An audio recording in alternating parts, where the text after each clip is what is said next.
அதுதான் பாதிக்கப்பட்டிருக்கு இல்லையா? ஆமா. கிட்டத்தட்ட ஒரு 1000க்கும் மேற்பட்ட ஒரு உறுப்பினர் இருக்கக்கூடிய சங்கத்திலிருந்து வெளியே வந்து நடப்பு தயாரிப்பாளர் சங்கத்துல அதை விட குறைவா இருக்காங்க. அந்த அதுக்கு 5 வருஷம் நாளைக்கு ஷூட்டிங் போகணும், அவங்க வந்து பெப்சி கூட கிடையாதுன்னு சொல்லிட்டாங்க.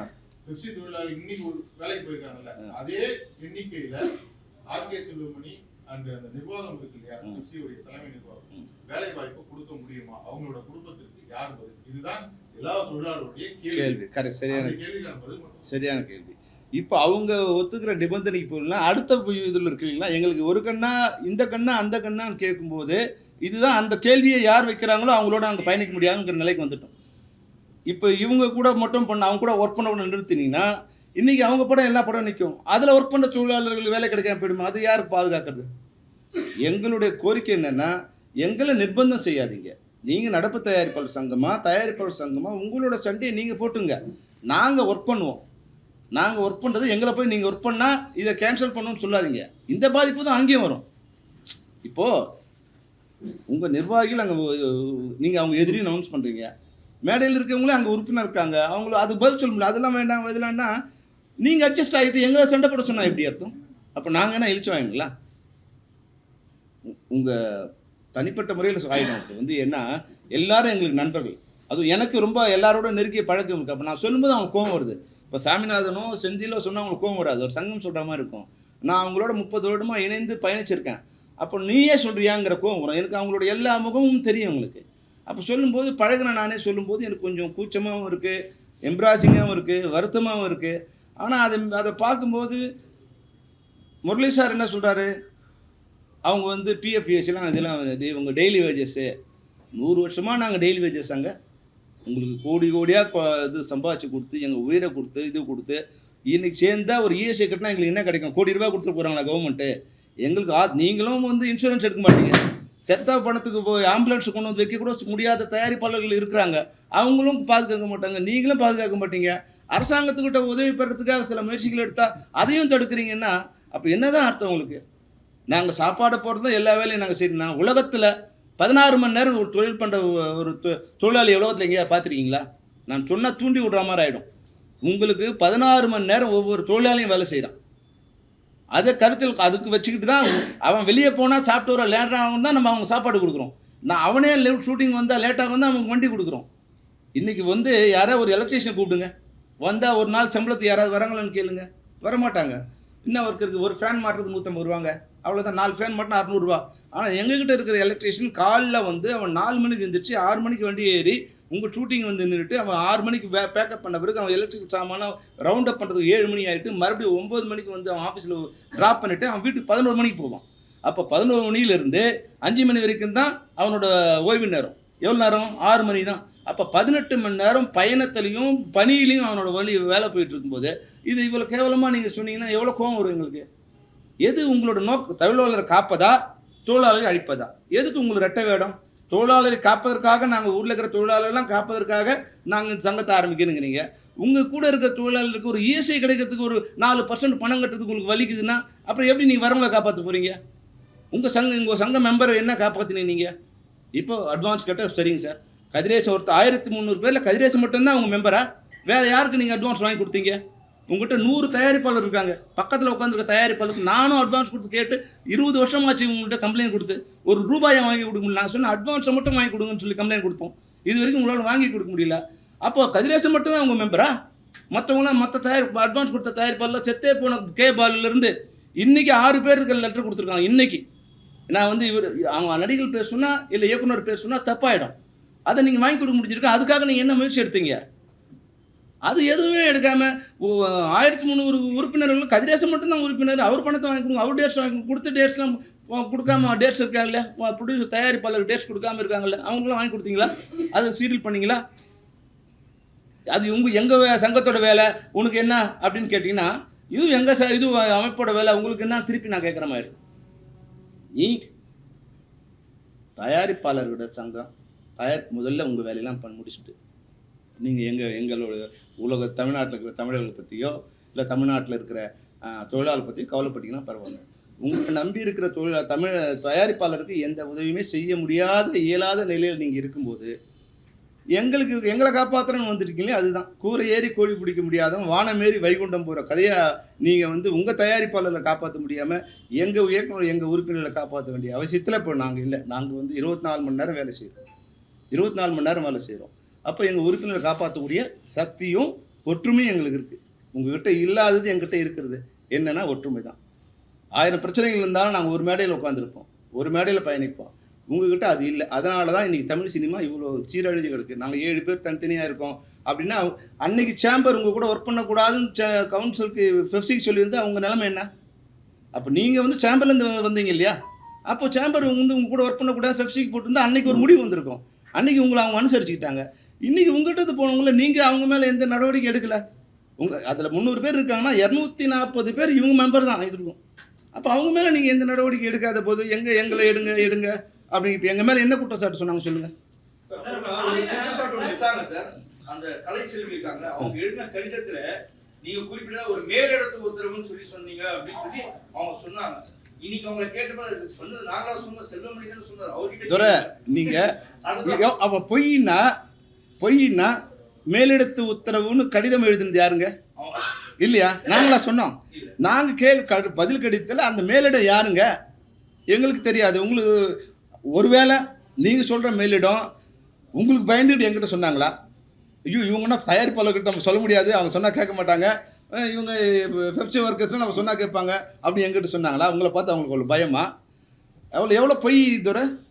நீங்கள் மேலெடுத்தவன்னு சொன்னது உங்களோட கலைச்செல்வி கொடுத்த கடிதம். எங்களுக்கு உண்மையாக அது மாதிரி எந்த மேலெடுத்து உத்தரவும் எங்களுக்கு இல்லாத நீங்களே சொல்லிட்டு அவங்க திசை திருப்ப சொல்கிறாருன்னு வந்து ராதாகிருஷ்ணன்னா அது நான் என்ன சொல்கிறது? எல்லாமே பொய் பேசணும் முடிவு பண்ண பிறகு நான் அதில் இதுதான் உண்மை, அதில் இருக்க உண்மையை கண்டுபிடிக்கிறது தான் ரொம்ப சிரமமாக இருக்குது. அது சாமிநாதன் அதுதான் சார். அவர் இப்போ என்னென்ன சார், இணைந்து பயணிப்பது என்பது ரொம்ப கஷ்டம் சார். இணைந்து பயணிப்பது என்பது ரொம்ப கஷ்டம். இப்போ நான் கூட வந்து இந்த சங்கத்துக்கு வரும்போது, சம்மேளனத்துக்கு வரும்போது எதிரெதிர் அணியில் நின்று தான் இப்போ சாமிநாதன் எனக்கு எதிராக போட்டிட்டார், செந்தில் எனக்கு எதிராக போட்டிட்டார். ஆனால் வந்த 6 மாதங்களில் நாங்கள் ஓரணியாக வந்து இன்றைக்கு வரைக்கும் ஒற்றுமையாக பயணிக்கிறோம். அப்போது இணைந்து பயணிப்பது என்பது உள்ளுக்குள்ளே பிரச்சனையை தீர்க்க முடியும். அப்போ தான் அந்த சங்கம் நல்லா இருக்கும். இந்த சங்கத்தை சீரழிச்சவங்க தான் நீங்கள் தான். அன்னைக்கு விஷால் ஒரு இளையராஜா ப்ரோக்ராம் நடத்துகிறார். ஒரே ஒரு எடுத்துக்காட்டு நான் சொல்கிறேன். விஷால் இளையராஜா ப்ரோக்ராம் நடத்துகிறார். அதுக்கு புக் மை ஷோ வந்து 5 கோடி ரூபா டிக்கெட் புக் பண்ணுறாங்க. கான்ட்ராக்ட் பேசி 5 கோடி ரூபா பிளாக் பண்ணுறாங்க. அன்னைக்கு தமிழ் ப்ரொடியூசர் கவுன்சிலர் பூட்டினது யார்? விஷாலுக்கு நஷ்டமா, ப்ரொடியூசர் கவுன்சில் நஷ்டமா? அன்னைக்கு நீங்கள் பூட்டினதால் மறுவாரம் நடக்க வேண்டிய அந்த ஷோ நடத்தக்கூடாதுன்னு கேஸ் போயிடுச்சு. கேஸ் போனதால் புக் மை ஷோ வித்ரா பண்ணிட்டாங்க. ஷோவை நடத்தலான்னு வந்து 48 மணி நேரத்துக்கு முன்னாடி நீதிமன்றம் உத்தரவு கொடுக்குது. 48 மணி நேரத்தில் எங்களால் வந்து புக் மை ஷோ பண்ண முடியாதுன்னு அவங்க பேக் ஆகிட்டாங்க. அப்போ 5 கோடி ரூபாய் தயாரிப்பாளர் சங்கத்துக்கு நஷ்டம். இன்னை வரைக்கும் இளையராஜா சார் கொடுக்க வேண்டிய பணத்தை உங்களால் கொடுக்க முடியல. அது உங்களுடைய குழப்படியும் ஒற்றுமையின்மை தான் காரணம். இது மாதிரி நிறைய விஷயங்கள் நான் சொல்லுவேன். உங்களுடைய இணைந்து பயணிக்க முடியாத தன்மை, யாரையுமே அந்த மேடையில் வந்து உட்கார வைக்க முடியாத தன்மை, அவங்க மேடையிலேருந்து இறக்கணும். இதே வேலையை அலைஞ்சிக்கிட்டீங்கன்னா என்ன பண்ணுறது? 3 வருஷம் ஒரு எலெக்ஷனுக்கு முன்னாடி 6 மாதம் எலெக்ஷன் வேலை பண்ணுறது, எலெக்ஷனை ஜெயிச்சு வந்த பிறகு உங்களோட ஒருத்தர் சண்டை போட்டுக்கிறது, இதுதானே கடந்த. ஏன் உங்கள்கிட்ட இருந்து அவங்க போனாங்க? நாங்கள் அமிச்சோம். நடப்பு தயாரிப்பாளர் நீங்கள் சிவா நீங்கள் போங்க, தியாகராஜன் சார் நீங்கள் போங்க அப்படி நாங்கள் அமிச்சோம்.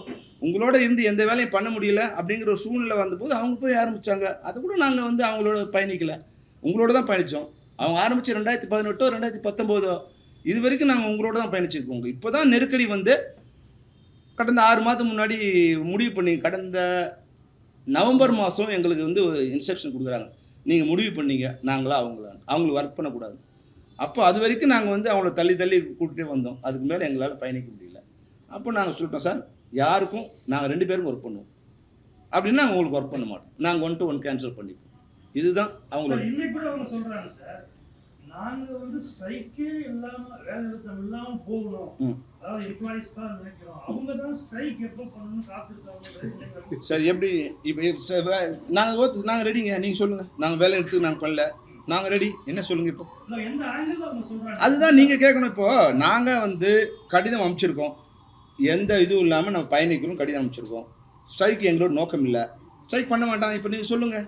சார் அவங்க சொல்லியிருக்கிறது காலையில் என்னன்னா ஃபெஸ்ட்ரான்னு சொல்லிட்டு இது ஒரு கம்பெனி கூட இது பண்ணிருக்கீங்கன்னு சொல்லியிருக்கீங்க. ஆல்ரெடி பெப்சியில் இருக்கிற உறுப்பினர்களுக்கு என்ன வேலை கொடுத்துருக்கீங்க கேட்டிருக்காங்க. சுழற்சி முறையில் நீங்கள் கொடுத்தீங்களா அப்படின்னு கணக்கு எடுத்திருக்காங்க, டேட்டா இருக்கான்னு கேட்குறாரு.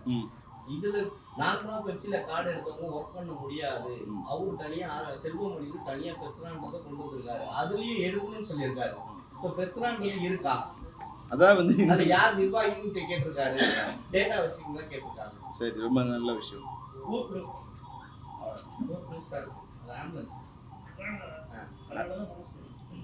அதாவது யாரோ பணக்கார நண்பர்கள் இல்லை இது முதல்ல உங்களுக்கு இந்த கேள்வி முடிச்சிடும், ஏன்னா அது ஓவர்லப்பா வச்சு நான் பணக்கார நண்பர்கள் பற்றி அப்புறம் பேசலாம். ஃபெஸ்ரா அப்படிங்கிறது வந்து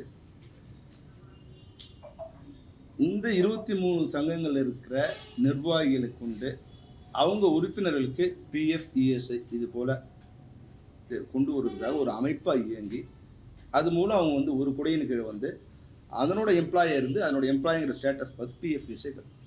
இது ஒரு தனிப்பட்ட ஒரு யாருக்கும் சொந்தமானது இல்லை. ஆர்கே செல்வமணிக்கோ இப்போ பெப்சி ஆர்கே சொந்தமா, இல்லை செந்திலுக்கு சொந்தமா, இல்லை சாமினார் சொந்தமா, அப்படி கிடையாது. அவங்க யாரை தேர்ந்தெடுத்து வராங்களோ அந்த உறுப்பினர்கள் யாரை தேர்ந்தெடுக்கிறாங்களோ அவங்களுக்கு சொந்தமானது. அப்போது அந்த நிர்வாகிகள் சேர்ந்து ஒரு அமைப்பாக இருந்து ஒரு குடையின் கீழே வேலை செய்யணும், ஒரு குடையின் கீழே ஒரு எம்ப்ளாயி இருக்கும், எம்ப்ளாயிங்கிற ஸ்டேட்டஸ் வரும் அப்படிங்கிறது எங்களோட நோக்கம். உங்களால் வரவேற்கப்பட்டதா? அனைத்து எங்களுடைய ஜெனரல் பாடியில் ஏன்னா இப்போ பெப்சினா செல்வமணி குறிப்பிட்டு சொல்கிறாங்க, ஃபெஸ்ட்ராக்கு யார் நிர்வாகி அவங்களே கேட்டிருக்காங்க. கரெக்டு, அது எங்களை கேட்கலாமே, பத்திரிகை கேட்க வேண்டியது இவ்வளோ நாள் இருக்குல்ல. Pepsi employees skill and development research association, இதுதான் பெப்சி எம்ப்ளாயிஸோட ஸ்கில்லை டெவலப் பண்ணுறதுக்கு நாங்கள் வந்து இதுக்காக 10 தடவை டெல்லிக்கு போயிட்டு வந்துருக்கோம். ஸ்கில் டெவலப் பண்ணுறதுக்காக அந்த மினிஸ்டரோட பேசி எல்முருகன் ஏற்கனவே சொல்லியிருக்கேன், மாண்புமிகு எல்முருகன் அவங்க வந்து ஸ்கில் டெவலப்மெண்ட் லிங்க் பண்ணியிருக்காங்க. அதன் மூலம் வந்து எங்கள் உறுப்பினர்களுக்கு ஸ்கில் டெவலப் பண்ணுறது, ரிசர்ச் பண்ணுறதுக்கு, அதாவதுனா கேமராமேன் போது இருக்கவங்க அந்த ரிசர்ச்சும் பண்ணுறதுக்கு உண்டான ஃபெசிலிட்டிஸ் எல்லாம் அங்கே ப்ரொவைட் பண்ணுறதுக்கு ஒரு ஃபாரம். அது பெப்சி எம்ப்ளாயிஸோட ஃபாரம், அது தனிப்பட்ட ஆர்கே செல்வமணிக்கு ஃபாரம் இல்லை. ஆர்கே செல்வமணினா அது வேறு. ஃபெஸ்ராங்கிறது FEFSI employees skill development research association. அந்த அசோசியேஷனில் இந்த 23 சங்க நிர்வாகியும் அதனுடைய நிர்வாகி, அவங்க தான் அதை ஆப்ரேட் பண்ணுறாங்க. ஆமாம். But association is it eligible for ESI and Yes. Act வருது. அதுக்கு வருது. இப்போ பண்ணிட்டாங்க. சரி, முதல்ல வந்து அசோசியேஷன்ஸ் கொண்டு வர முடியாது. ஆமாம், இது என்னன்னா எம்ப்ளாயிஸ் அசோசியேஷன், இது ட்ரேட் யூனியனுக்கு தான் அதை பண்ண முடியாது. ட்ரேட் யூனியன் ஆல்ரெடி வந்து ஒரு கம்பெனியில் ஒர்க் பண்ணுற உறுப்பினர்களால் நிர்வகிக்கப்படுது. அப்போ அவங்களோட கம்பெனியே அவங்களுக்கு பிஎஃப்இஎஸ்ஐ கட்டிடும். இது வந்து ஒர்க் பண்ணுற எம்ப்ளாயிஸோட அசோசியேஷன். அப்போ அந்த எம்ப்ளாயிஸுக்கு பிஎஃப்இஎஸ்ஐ அந்த அசோசியேஷன் இது பண்ணும். ஆமாம், அது லீகலாக அதுக்கு 14% கட்டணும் சார்.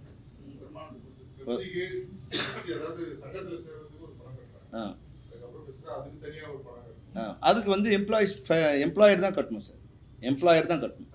ஆமாம், தயாரிப்பாளர் தான் கட்டணும்.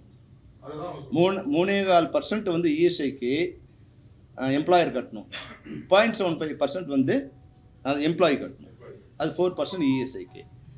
12%ங்கிறது வந்து அவங்க 1800 கட்டணும், எம்ப்ளாயி 1800 கட்டணும். சார் அவங்க புதுசாக சங்கம் ஆரம்பிச்சுன்னு சொல்லியிருக்காங்க சார். இப்போ வந்து நம்ம பெப்சிலேருந்து யாராவது அங்கே போனால் விட்டுருவீங்களா, இல்லை அவங்களால ஏதாவது நடவடிக்கை எடுப்பீங்களா? இது வந்து இங்கேருந்து அங்கே போனால் போயிட வேண்டியதுதான். பரவாயில்ல சார், நாங்கள் அதுக்கு ரெடி, நாங்கள் ரெடியாக. அவங்க இன்னொன்று கேட்டிருக்காங்க, உங்கள் உறுப்பினர்கள் எவ்வளோ பேர் இருக்காங்க சார் இதில் பெப்சியில் எவ்வளோ பேர் சார் இருக்காங்க? 25,000 பேர். 25,000 பேர்ல டேட்டா பேஸ் இருக்கா, அவங்களுக்கு எத்தனை பேர் வேலை கொடுத்துருக்காரு, சுழற்சி முறையில் இருக்கான்னா கேட்டிருக்காங்க. அது வர சொல்லுங்க, இருக்கு.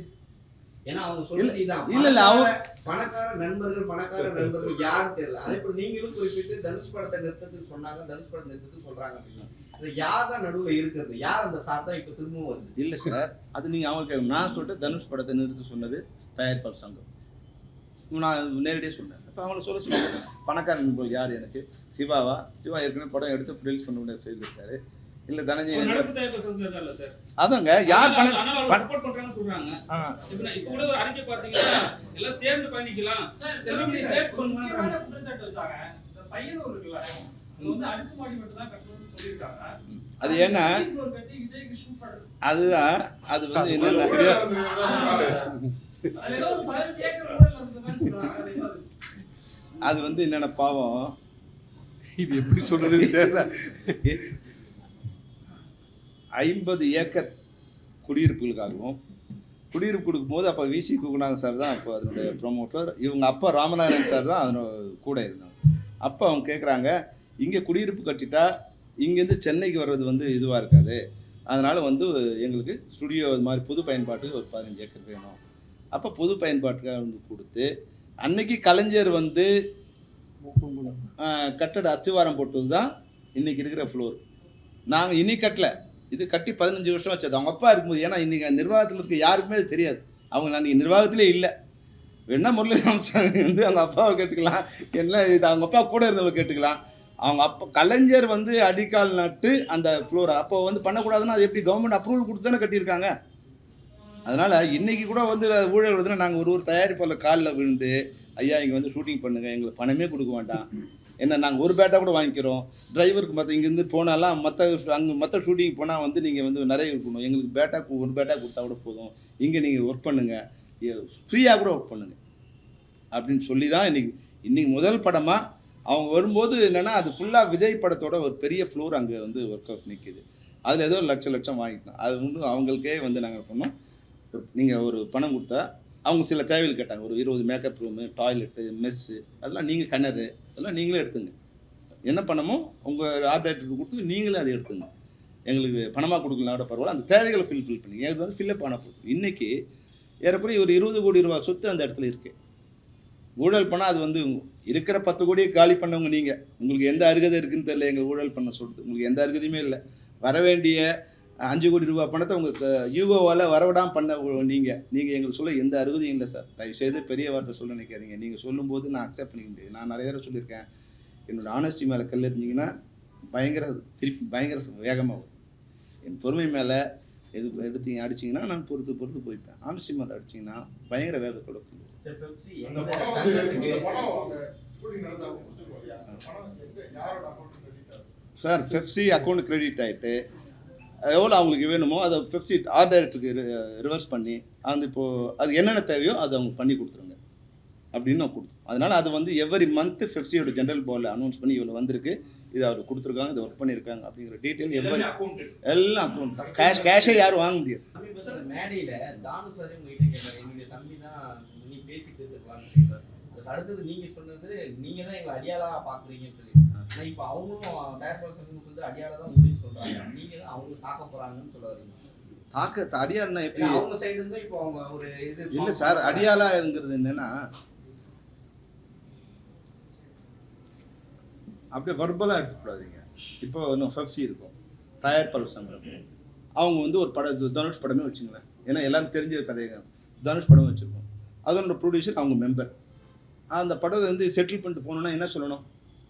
உங்கள் மெம்பரை கூப்பிட்டு இந்த படம் முடிச்சு போங்க சொன்னால் எங்களுக்கு பிரச்சனையே இல்லை. ஏன் எங்களை விட்டு நிறுத்த சொல்கிறீங்க?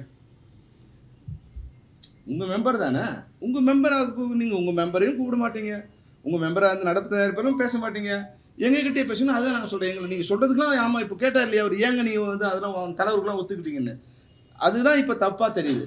அந்த நட்பு கருதி அது சரி அதெல்லாம் முடியாதுன்னு இப்போ சொல்லியிருந்தா நல்லா இருந்திருக்குமோ, இல்லை இதே பிரச்சனை அப்பயே வந்திருக்குமோ அப்படின்னு ஆமாம். இல்லை 1-to-1 கேன்சல் ஆகிடுங்கிறாங்க. நீங்கள் ஷூட்டிங் போனீங்கன்னா நம்ம ஒப்புக்கொண்ட ஒப்பந்தம் கேன்சல் ஆகிடுங்கிறாங்க. தனுஷ் மட்டும் இல்லை சார், தனுஷ், சிம்பு, விஷால், இப்போ சூர்யா, அப்புறம் விஜய், இது மாதிரி லைனாக வருது. அவங்க யாரையும் அவங்க வந்து இது வரைக்கும் ஒரு ப்ரொடியூசரும் கூப்பிட்டு அவங்க பேசுனதில்லை, ஒரே ஒரு ப்ரொடியூசர் கூப்பிட்டு அவங்க பேசுனதில்லை. நிறையா வந்து பெப்சிக்கு சார் அந்த ஷூட்டிங் இருக்குங்க, அவங்க வந்து ஒரு கவர்மெண்ட் மாதிரி இல்லை இது ஜுடிஷியல் இது மாதிரி, நாங்கள் ஒரு போலீஸ் மாதிரி, நாங்கள் ஓடுற மாதிரி இப்படி மூணை கடன் ஓடுவேன், இப்படி தான் இருக்குது. அதனால் வந்து என்னென்னா ஒரு கட்டத்தில் வந்து எங்களுக்கு எதிரி நிறைய ஆகிடுறாங்க. இப்போ நீங்கள் கேட்ட கேள்வி எங்களுக்கு மெம்பரே கேட்குறாங்க, என்ன சார் அவங்க பிரச்சனையை அந்த ப்ரொடியூசரே கூப்பிட்டு அவங்க பேசிக்கலாமே, ஏன் அவங்க பிரச்சனை நம்ம தலையிடணும், எல்லோரும் நமக்கு எதிரியாக வராங்க இல்லையா அப்படின்னு போது நாங்கள் சொல்கிறோம். முதல்ல நாகரிகமாக சொல்கிறோம், சார் நடிகர் சங்கத்தையும் உள்ளே வச்சுங்க, ஜேஏசி அவங்களும் வச்சு, இல்லை அவங்களாம் வேண்டாம் நம்மளே பேசிக்கலாம், ஏன்னா அவங்க கூப்பிட்டு வரலாங்கிறது அப்புறமா தான் எனக்கு தெரியுது. அவங்களும் இருந்தால் பிரச்சனை இல்லை இல்லையா? நடிகர் சங்க உறுப்பினர் அவங்க உறுப்பினர் அவங்களுக்கு பணம் தரல, இல்லை வந்து கால் ஷீட் தரல சொல்லலாம் இல்லையா? அது அவங்க அவாய்ட் பண்ணிட்டாங்க. அப்போ நம்ம 2 பேரும் சேர்ந்து பேசிக்கலாங்க. நம்ம 2 பேர் சேர்ந்து பேசும்போது நடிகர் சங்கம் ஒரு தடவை எங்களை எதிர்த்து வந்து அனௌன்ஸ் பண்ணுறாங்க, இல்லை கண்டனம் தெரிவிக்கிறாங்க. அப்போ நீங்கள் என்ன சொல்லணும்? இல்லை நாங்கள் தான் அனுப்பிச்சு சொல்லணும். அப்போ நீங்கள் அவங்க கமுக்கமாக இருக்கீங்க. எவ்வளவு பணம் சொன்னீங்க சார்? பெப்சிக்கு தமிழ் திரைப்பட தயாரிப்பாளர் வர வேண்டிய சம்பள பாக்கி இருக்கு கன்சால்டேட்டடா எவ்வளவு அமௌண்ட் இருக்கலாம்? அதை கேட்பீங்களா? நிச்சயமாக கேட்பேன். கொடுத்துட்டு வெளியே போங்க எவ்வளவு அப்படின்னு கோடிகள் சார் இருக்கும்? பல கோடி இருக்கும் சார். சார் பல கோடி ஒரு குறிப்பிட்டு இப்படிக்கெல்லாம் சொல்ல முடியாது.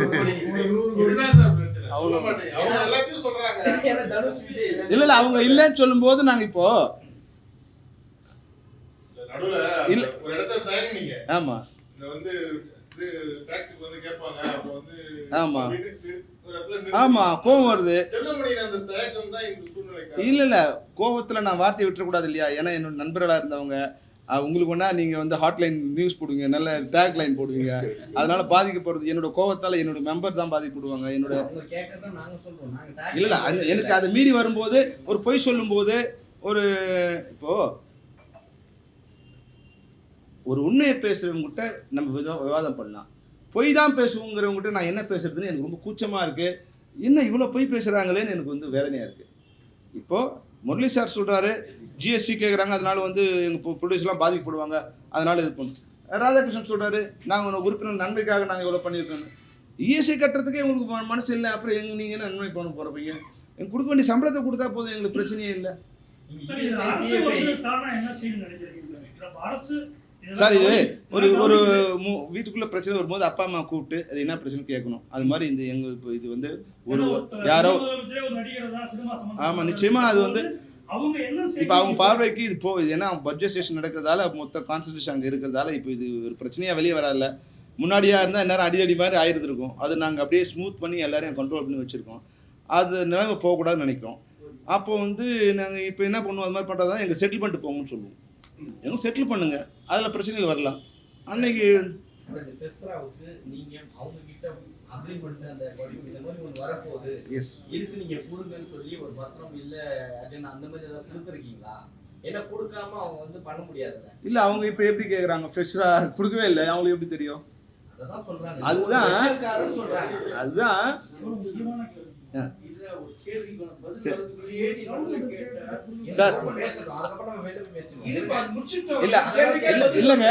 இப்போ ஒரு குடும்பத்தில் பிரச்சனை வரும்போது, தொழில் அமைதின்னு வரும்போது, ஒரு லா அண்ட் ஆர்டர் ப்ராப்ளம் வரக்கூடிய வாய்ப்பு இருக்கும்போது அரசு வந்து இதில் தலையிடும், நிச்சயமாக தலையிடும். அதுக்கு முன்னாடி நாங்களே வந்து அந்த எங்கள் தரப்பில் அரசுக்கு வந்து ஒரு வேண்டுகோள் கொடுத்துருக்கோம். இப்போ இது வந்து இதுவே நாங்களே முடிக்கலாம்னு நினச்சோம். இப்போ முடியாதுங்கிற சீன் வந்துச்சு. இப்போ நிச்சயமாக நாங்கள் ஒரு அவசர வேண்டுகோள் கொடுப்போம். இது மாதிரி வந்து ஒரு தொழில் அமைதி இல்லாமல் இருக்கும், ஒரு வந்து சட்ட ஒழுங்கு கட்டக்கூடிய வாய்ப்பு இருக்குது, நீங்கள் தலையிட்டு வந்து ஒரு ஒரு சுமூக பிரச்சனை ஏற்படுத்தணும்னு சொல்லுவோம். நிச்சயமாக நம்ம கேட்போம். அரசுக்கு நிச்சயமாக எங்களோட வேண்டுகோள். ஏன்னா அது இப்போ இதுவாச்சுன்னா பாதிக்கப்படும் போது அது நிச்சயம் பிரச்சனை ஏற்படும். அன்னைக்கு பெப்சி படை வரும்போது இது மாதிரி தான் வந்தது பிரச்சனை. ஆமாம், அதனால் வந்து நிச்சயமாக இப்போ ஏன்னா நாங்கள் மற்ற நண்பர்கள் மூலம் மற்ற தயாரிப்பாளர் மூலம் நடப்பு தயாரிப்பு மூலம் அப்போ அவங்களோட வந்து சொன்னது நீங்கள் வந்து அவங்கக்கிட்ட ரெக்வஸ்ட் பண்ணி சண்டை வேணான்னு போயிடுங்க, நாங்களும் சண்டை வேணான்னு போயிடுறோம், அதுக்கு ஒத்து வந்தால் பரவாயில்ல அப்படின்னா அதுக்கு அவங்க ஒத்து வந்தாங்களா இல்லையான்னு தெரில. இப்போ இல்லைன்னு முடிவு எடுத்துகிட்ட பிறகு இப்போ நிச்சயமாக நாங்கள் அரசுக்கு வந்து எங்களோட வேண்டும். அவர் வந்து ஒன்று சொன்னார், நீங்கள் அறிக்கை விட்டுருக்கால் வேலை நிறுத்தம் இன்னொரு மெம்பருக்கு வந்து எப்படி தயாரிப்பாளர்கள் லெட்டர் வாங்கலான்னு. நீங்கள் நாங்கள் வேணான்னு முடிவு பண்ணிட்டீங்க, அப்போது மறுபடியும் எப்படி எங்களை வேலை செய்ய சொல்கிறீங்க? பெப்சி வேணான்னு முடிவு பண்ணிட்டீங்க, மறுபடியும் எப்படி பெப்சி வேலை செய்ய சொல்லுவீங்க இல்லையா? நாங்கள் யார் வேணான்னு முடிவு பண்ணல. இப்போ உங்கள் சங்கம் எங்களை வேணாச்சும் உங்கள் சங்கத்தில் உறுப்பினராக இருந்தால் நீங்கள் வந்து எங்கள்கிட்ட ஒரு ரெக்வஸ்ட் கொடுங்க, சார் இப்போ படம் நடக்குது, எங்களுக்கு வந்து நாங்கள் பெப்சியோட வேலை செய்ய விருப்பப்படுறோம், உங்களுடைய நடைமுறையில் உள்ள அனைத்து விதிகளுக்கு ஏற்ப உங்களுடைய ஊதியத்தை வழங்க உறுதி செய்கிறோம்னா நாங்கள் நிச்சயமாக அவங்க வேலை ஒர்க்கை நிறுத்த மாட்டோம். அது போகும். இவங்க 7ஆம் தேதி வரைக்கும் நாங்கள் இப்போவும் நாங்கள் வந்து இது நடக்கக்கூடாதுன்னு நினைக்கிறோம். 7ஆம் தேதி வரைக்கும் பொறுமை காப்போம்.